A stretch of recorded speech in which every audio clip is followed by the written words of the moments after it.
Hey foodies, and welcome back to my channel. So today I'm going to be showing you guys how to make oven baked baby back barbecue ribs.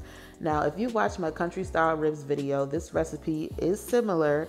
However, it does not require as much ingredients. Alright, so let's start cooking. So here's everything that we are going to be using for this recipe. As you guys can see, I got apple juice. Definitely try that. It's really good in ribs. Then I have thyme, rosemary, onion powder, garlic salt, paprika, complete seasoning, and barbecue sauce. Here are the ribs that I'm going to be using. Now, if you want to, you can go ahead and remove the membrane. That's going to help you better penetrate that rib.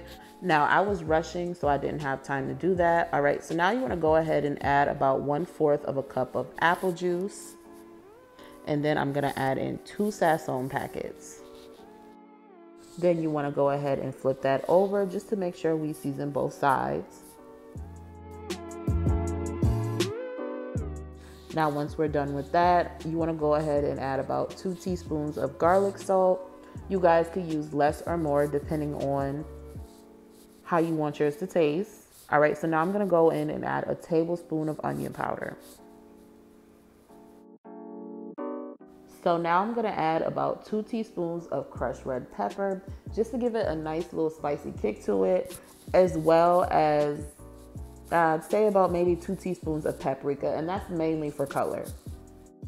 Then I'm going to add about a teaspoon of creole seasoning, as well as a tablespoon of complete seasoning. And then we're just going to go ahead and rub that in. Make sure it's massaged in all over. Flip that over and massage the other side as well. You really want to make sure you penetrate this rib. All right, so now I'm going to go in with a little bit of garlic and herb. I used about maybe a teaspoon of this. This is just a taste. And lastly, I'm going to add a teaspoon of rosemary and thyme just to bring out that flavor. Okay, so now that we're done seasoning that, we are going to go ahead and put the foil on there, and we are going to let this marinate for a day. If you cannot do a day, please do a day. But if you can't do a day, at least aim for 2 hours. So at this point, you want to go ahead and preheat your oven to 250, and we are just going to pop those ribs right in the oven for about 3.5 hours.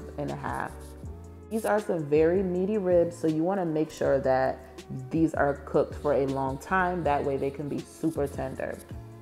But between each hour, you want to make sure you keep pulling it out the oven so you could baste it with that juice that is going to make from the ribs. All right, so once we're done basting that, we're going to go ahead and put the foil back over that and put that back in the oven and let that continue to cook. Once that is done, we're going to pull that out the oven. Now, whether you want to use Sweet Baby Ray's or just your favorite barbecue sauce, you want to go ahead and get that. And we are going to baste these ribs with the barbecue sauce. Now, I'm going to add a thin layer because I don't like too much barbecue sauce on my ribs. However, if you want to add more, you can go ahead and do that. So at this point, you want to go ahead and put your stove on broil, and we're going to put those right in, just so we could get that nice crunchiness on the top. Yep, you see that right there? That's exactly what we're looking for. So now these are time to come out the oven, and this is what the ribs are looking like. I hope you guys enjoyed this easy ribs recipe. Let me know what you guys thought about this recipe in the comment section below. Make sure you give this video a thumbs up if you guys like this recipe. Make sure you guys hit that subscribe button as well as the notification bell. I will be posting twice a week, and I know you guys don't want to miss it. Also, make sure you guys follow me on Instagram at _cookingwithkiana. I will be posting short recipes there as well. Thanks for watching, and I will see you guys in the next video.